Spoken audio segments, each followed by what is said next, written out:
Business in the City, the podcast of entrepreneurs without borders.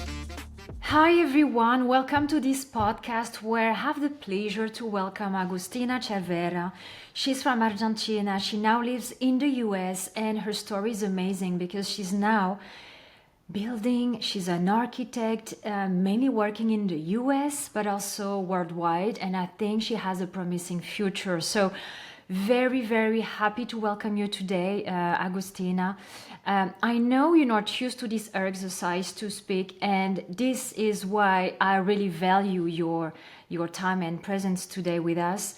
But I think it's so interesting to hear you explaining why you started as an architect and why you made the shift to actually go out from Argentina. And I think you come from a remote village or so. And can you explain a little bit more about you?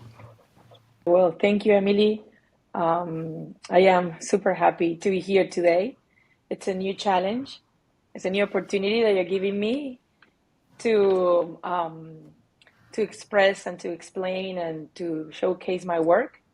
So for that, I'm very grateful. Thank you so much.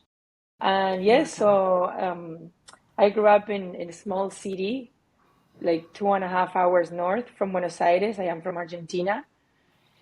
I left Argentina when I was 24 years old. I was very young. I came to the States for new possibilities, new opportunities. And well, as I was saying before, like I was explaining to you, speaking is not my strength. I have always found an opportunity to express my ideas through my work. I let my work speak for myself. You said something that I'm sorry to interrupt, but you said something earlier that I quite liked, is when you said that you quite hide behind the buildings. But I mean, at some point, you are the light in a way of these buildings. So you have to start showing up a little bit. And that's really pleasant for us. So that's great. So please continue. Yes, so that's right. Like I always, for me, it's easier. I let my work speak for myself. For me, actions are stronger than words. But of course, I always there is a part of what my work showcase that is hidden behind as well. Then the only opportunity to explain and to communicate feelings is through words. So that's why in this new phase of my life, I decided to give an opportunity to speak for my work and to maybe, explain other intentions behind my decisions that are not easily written. Thank you so much for that. You actually mentioned before when we were preparing this interview that that's your father in a way that pushed you to go out and start to be more independent. Can you explain us a bit? Because he's probably one of the first ones to have helped this ambition you have in yourself, maybe. Yes. So growing up in a small town where, the only image of the world was through movies or the TV. And in a way, it felt like it was not alive, like it was really far away or like from like my real life. But I remember my father always saying to me that, you really have to study, you really have to be independent, because by doing so, you're gonna be free, right? And this idea of freedom always stuck, always, stayed with me, in everything I was doing. To me, it was like, what can I do to be free? What can I, including career-wise? Initially, I wanted to be a doctor. And in fact, my brother is one, my sister. So but then I was, like a few months, like 6 months before my high school graduation, I started feeling that I don't know if this career is going to allow me to be free in a way. So I was like, oh my God, what can I do? What can I do to embrace this freedom, to be free? So I was always fascinated by the idea of building and transforming. So I decided that architecture would be an amazing tool to allow me to be free, and that's what I did. I chose to be an architect, and and I'm very grateful for my father for never giving up in this idea of like being free and independent and earn your own money. And if you do that, then you are free to choose. Coming from a man in quite a conservative country in a remote area, isn't it unusual? Yes, it is. I have to give my father credit for that. Of course, he was also communicating his thoughts based on his experience. My parents divorced from a very early age, and my mother had to reinvent herself with like, 3 kids, and it was a challenge for her. I was like, like, of course, when you have to divide your attention between being a mother and like work, it was so my dad, would say like, this is exactly what you have to, focus on, like on, first invest in yourself, build your career, be happy, find yourself, be free, and then you choose to be with someone that is going to add to your life, not take away from it. That's So great. hands down to the best advice ever. Have you been an entrepreneur since ever, or have you started a corporate career before jumping into entrepreneurship? No, I wasn't an entrepreneur forever. I worked for 2 architecture firms here in New York.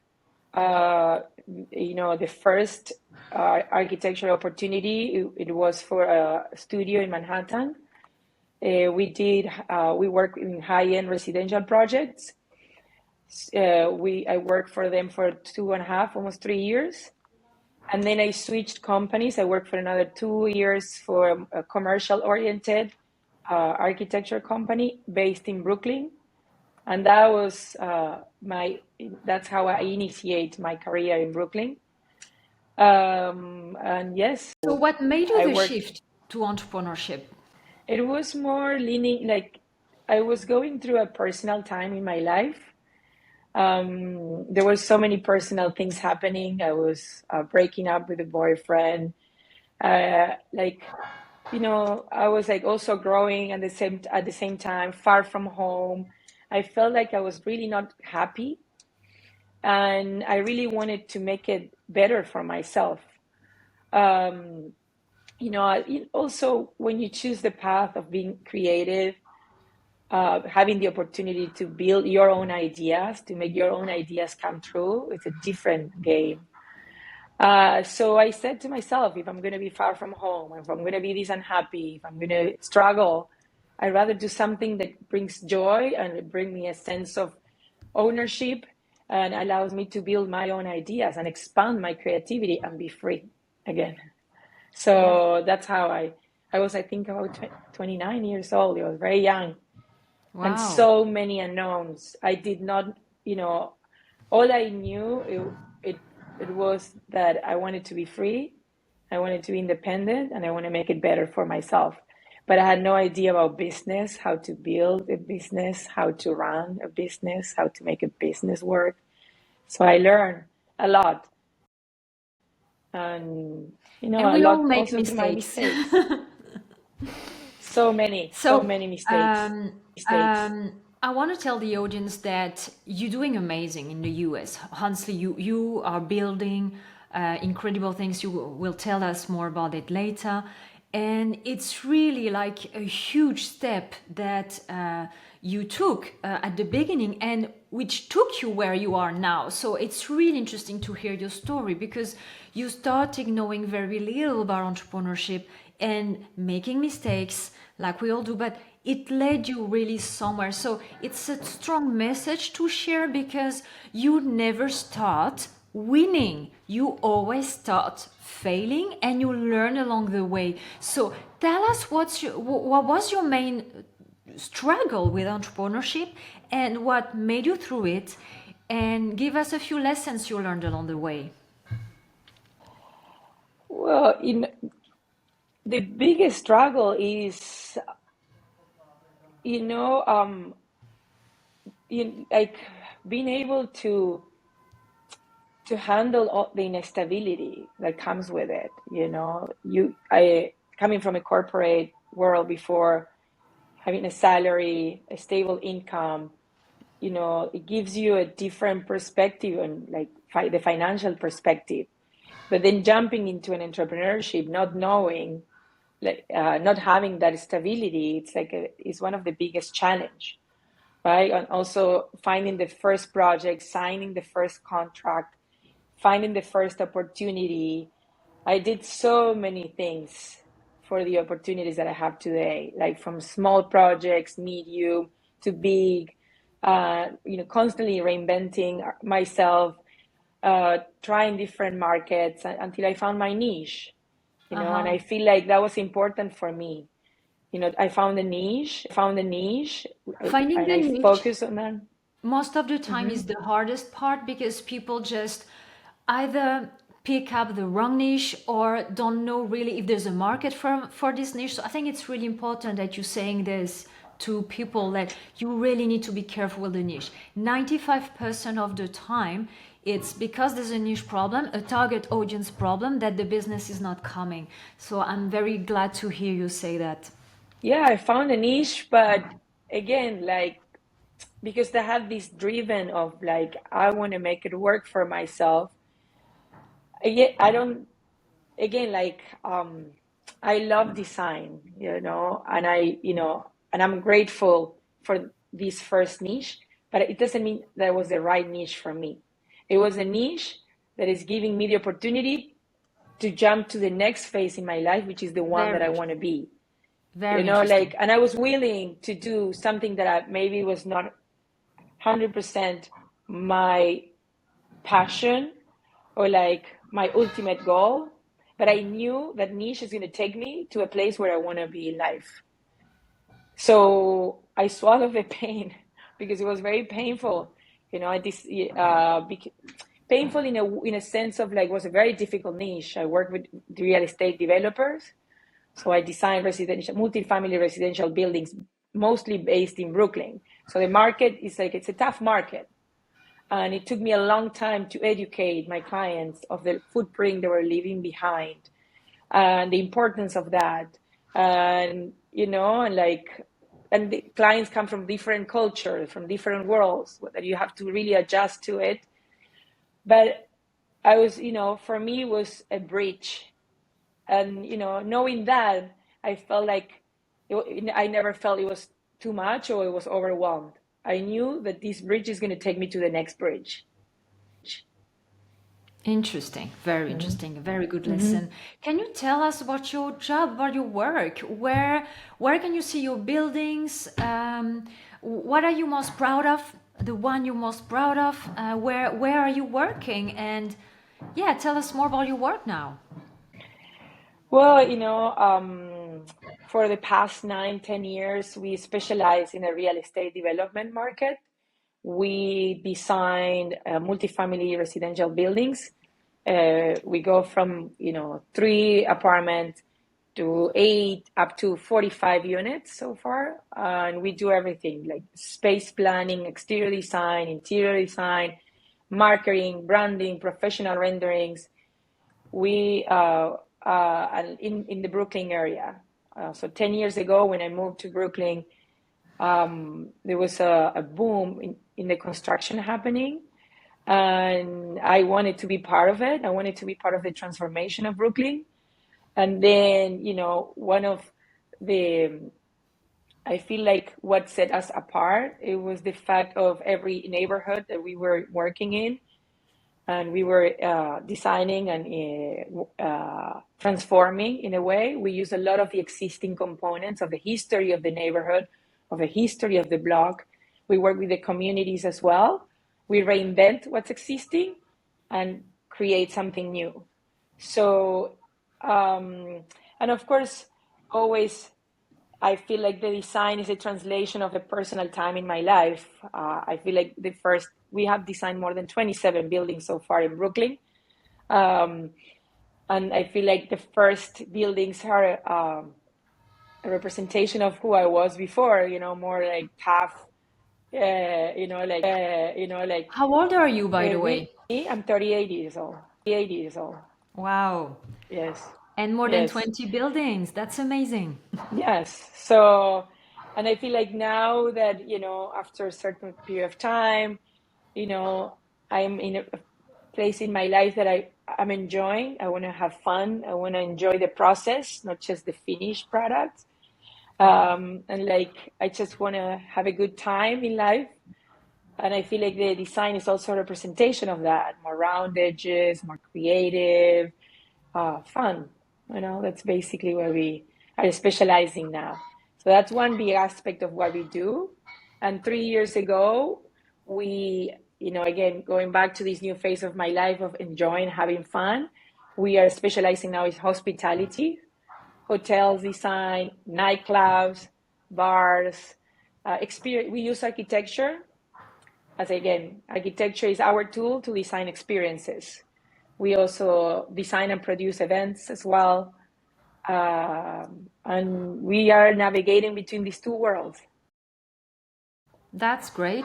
Can you provide an advice to entrepreneurs who want to get results?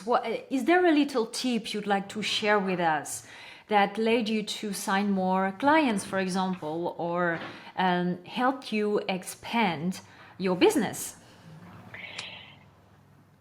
Yeah, the thing is, my business, it's I make, it works for me and my team.